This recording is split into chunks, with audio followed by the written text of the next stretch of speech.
જે દ્રશ્યો તમે જોયા એ દ્રશ્યો જોઈને તમને પ્રશ્ન થતો હશે કે એવું તો શું થયું કે આ લોકો ગુજરાત પોલીસને શાલ ઓઢાડીને સન્માનિત કરી રહ્યા છે। હકીકતમાં આ લોકોની મહેનતની જે કમાણી છે એ ફક્ત 48 કલાકમાં પોલીસે ચોરો પાસેથી પાછી લાવી આપી છે અને તેના કારણે જ આ લોકો તેમનું સન્માન કરી રહ્યા છે। આખી ઘટના શું છે તેના વિશે વિગતે ચર્ચા કરીએ। નમસ્કાર, તમે જોઈ રહ્યા છો ચક્રવાત ન્યૂઝ, હું આપની સાથે હેમલ।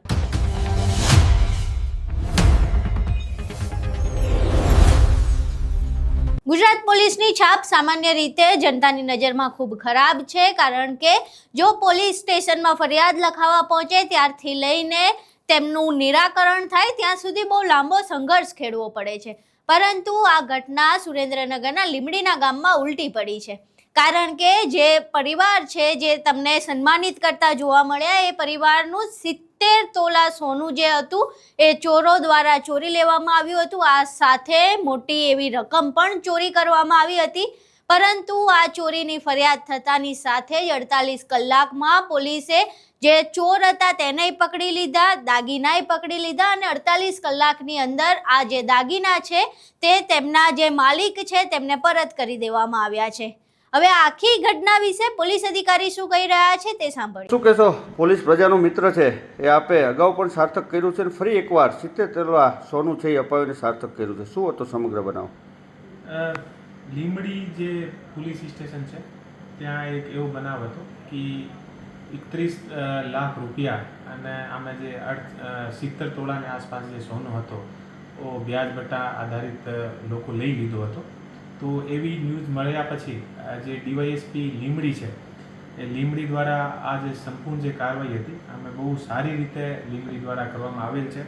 જે વિશાલ રબારી દ્વારા આમે શૈલેષભાઈ જીવણભાઈ કાગડિયા કરીને અને કોળી સમાજના એક વ્યક્તિ હતા, આના પરિવારની જે મહિલાઓ હતી આનો ટોટલ 70 તોલા જે સોનો હતો એ લઈ લીધો હતો। તો આ જે એ લોકો એ બહેનો અમારા ઓફિસ અને વિશાલ પાસે ગઈ તો આ પર ઝડપથી કાર્યવાહી કરીને અને 2 દિવસના અંદર જે 70 તોલા સોનો હતો એ અત્યારે પોલીસ દ્વારા આ તમામ બહેનોને પરત અપાવ્યો છે અને બહેનો અત્યારે જે છે અમારા ઓફિસ પોલીસનો આભાર માનવા માટે આવી છે અને લગભગ જે 70 તોલા સોનો છે એ અત્યારે 1 કરોડના પ્લસના રૂપિયાનો છે અને તમામ જે પરિવાર છે અને 5 થી 6 જે મહિલાઓ છે એ તમામ એકદમ ખુશ છે અને આના જે આખો જે પરિવાર છે આ પરિવારને એક તરીકેથી લંબા 4 થી 5 વર્ષથી એ લોકો હેરાન થતા હતા અને આની જે મહિલાઓ હતી અને આને પોતાના દાગીના મળતા નથી હતા અને પોલીસ સ્ટેશન આવ્યા પછી ફક્ત 1 થી 2 દિવસની અંદર તમામ કાર્યવાહી પૂરી થઈ ગઈ છે અને અત્યારે અમે જે આના દાગીના છે એ 70 તોલાના દાગીના અત્યારે આપણા એસપી ઓફિસમાં પરત આપ્યા છે। સાહેબ, સતત વ્યાજ વટાવ સામે કામગીરી છે એ સુરેન્દ્રનગર જિલ્લા પોલીસ દ્વારા કરવામાં આવી રહી છે, હજી પણ લોકોને શું આપ અપીલ કરશો? હું લોકોને એટલું કહેવા માનું છું કે અમારી જે સુરેન્દ્રનગર જિલ્લાની જે પોલીસની ટીમ છે એ ડીવાયએસપી અને પીઆઈના નેતૃત્વમાં બહુ સારી રીતે આ જે વ્યાજ વટા અને બીજી તમામ જે કોઈ પણ જાતની લોકોને હેરાનગતિ થાય છે અમે કામ કરી રહી છે અને કોઈને કોઈ પણ જાતની પરેશાની હોય તો કોઈ પણ ખોટા પગલાં ભર્યા વગર અમારા ઓફિસ યા કોઈ પણ ડીવાયએસપી યા પીઆઈ પાસે સંપર્ક કરશે તો આની સમસ્યાનો નિકાલ ચોક્કસ આવશે। અહીં તમે પોલીસ અધિકારીને સાંભળ્યા। હવે આજની તારીખમાં આટલા બધા સોનાના દાગીના ચોરાઈ જવા અને એ પાછા 48 કલાકમાં પાછા મળી જવા એ કોઈ જીવનદાનથી વધારે નથી, એટલે આજે લોકો છે જે પરિવારના દાગીના ચોરાયા હતા એ પોલીસનું સન્માન કરી રહ્યા છે અને હર્ષોલ્લાસ સાથે પોલીસને મીઠાઈ ખવડાવી રહ્યા છે। એ દ્રશ્યો જોઈએ।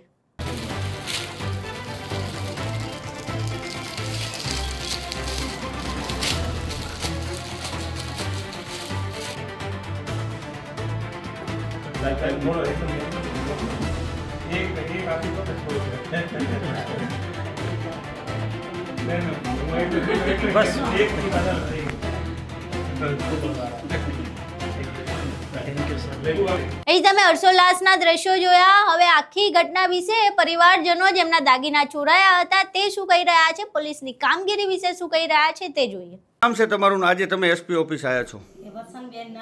વસંતબેન કંચનભાઈ, લીંબડીના રહેવાસી। અમારું ઘરાણું 70 તોલા અમે મેક્યું હતું, એમાં ડેલુ સાહેબને અમે મળ્યા, પછી ડેલુ સાહેબે રબારી સાહેબને મળ્યા, તો રબારી સાહેબે આ બધું હાથમાં કામ લીધું। રબારી સાહેબનું કામ બહુ સારું છે. 24 કલાક ન થવા દીધું, એમના ટીમે અમને બધી મદદ કરી અને 24 કલાક ન થવા દીધું. અમારું ઘરાણું 70 તોલા અમને અપાવી દીધું છે. તમારું શું હતી સમગ્ર ઘટના? મારું નામ મગનભાઈ શંભુભાઈ કટોડિયા, ઊંટડી ગામ. ઘટનામાં તો સાહેબ એવું હતું કે અમારા ભાણો અને અમારા બેન, અમારા ભાણિયું બધાયનું એવું સગાવાલાનું કુલ 70 તોલા સોનું જે પૈસાની જરૂર હતી તો વ્યાજવા રૂપિયા લેવા માટે જે તે સમયે મૂકેલું 4 વર્ષ પહેલાં, અને તેમાં પૈસા અમારી પાસે જે વ્યાજના ન થતા અમે સુરેન્દ્રનગર ડેલુ સાહેબને મળેલા. ડેલુ સાહેબે એવું અમને સૂચના આપી કે ભાઈ તમારે લીમડી ડીવાયએસપી રબારી સાહેબને તમે મળો, ત્યાં તમારો નિકાલ થઈ જશે અને હું પણ વાત કરું છું, હું પણ મદદ પૂરેપૂરી કરીશ. તો અમારે જે કંઈ મુદ્દો બન્યો તરત જ એક જ મિનિટની અંદર જે અરજી આપતા એક જ મિનિટમાં સાહેબે જે પોલીસ ખાતું અમારું જે લીમડીનો સ્ટાફ, પીઆઈ સાહેબ, પીએસઆઈ સાહેબ, તે આખી ટીમ સમગ્ર લીમડીની ટીમ મળી અને તે ઝડપથી દોડી અને જે લોકો પાસે અમારા ઘરેણા પડ્યા હતા ત્યાં તે લોકોએ ખૂબ સારી એવી તપાસ કરી અને ખૂબ અમને મદદ કરી અને અમારું જે કંઈ ઘરેણું હતું એ પરત અપાવી દીધું અને તેમના જે કંઈ પૈસા હતા, મૂળગા પૈસા જે કંઈ, તે લઈ અમને રાજી ખુશીથી એકબીજાનું સમાધાન પણ કરાયું છે. તો આ લીમડી ડીવાયએસપી સાહેબ અને સુરેન્દ્રનગર જિલ્લા પોલીસ વડા પ્રેમસુખ ડેલુ સાહેબની ખૂબ મદદ અને પીઆઈ લીમડી અને લીમડી પોલીસ સ્ટાફ અને સુરેન્દ્રનગર પોલીસ વડા દ્વારા જે કામગીરી કરવામાં આવી, જે એમની સૂચના નીચે તે સારી એવી કામગીરી છે જિલ્લાની અંદર. તો તેમને પણ ખૂબ ખૂબ આભાર. અહીં તમે પોલીસની પ્રતિક્રિયા જોઈ, જે હર્ષોલ્લાસ સાથે આનંદ મનાવવામાં આવી રહ્યો છે એ જોયું, અને જે પરિવારજનોનું કહેવું છે પોલીસની કામગીરી વિશે એ પણ જોયું. હવે આજની તારીખમાં જ્યાં એફઆઈઆર લખાવવું આટલું અઘરું છે, ત્યાં 48 કલાકમાં તેમના સોનાના દાગીના પરત મળી જવા એ ખૂબ જ મોટી બાબત છે. સામાન્ય રીતે ગુજરાત પોલીસ પોતાના કામના કારણે વખોડાતી હોય છે, પરંતુ જો આ પ્રકારેનું કામ કરવામાં આવે અને જનતાને આ રીતે પ્રતિસાદ આપવામાં આવે તો કોઈ પણ વ્યક્તિ કદાચ પોલીસ સ્ટેશનનું પગથિયું ચડતા ડરશે નહીં. અને લીમડી પોલીસ સ્ટેશન દ્વારા, જ્યાં લીમડીના જે પોલીસ અધિકારીઓ છે તેમણે આ દાખલો પૂરો પાડ્યો છે કે પોલીસ એ કોઈ ડરવાની વસ્તુ નથી, પરંતુ તમારી સેવા અને મદદ માટે છે.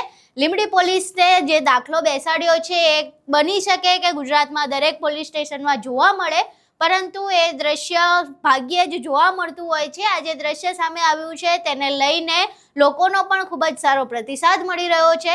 તમે પણ આખો વિડીયો જોયો, પોલીસ અધિકારીને સાંભળ્યા અને પરિવારજનોને પણ સાંભળ્યા. તમારું આખી ઘટના વિશે શું માનવું છે? તમારા મંતવ્યો અમને કોમેન્ટ બોક્સમાં જરૂર જણાવજો. વિડીયો પસંદ આવ્યો હોય તો વિડીયોને લાઇક કરજો, શેર કરજો અને અમારી ચેનલને સબસ્ક્રાઇબ કરવાનું ભૂલશો નહીં. નમસ્કાર.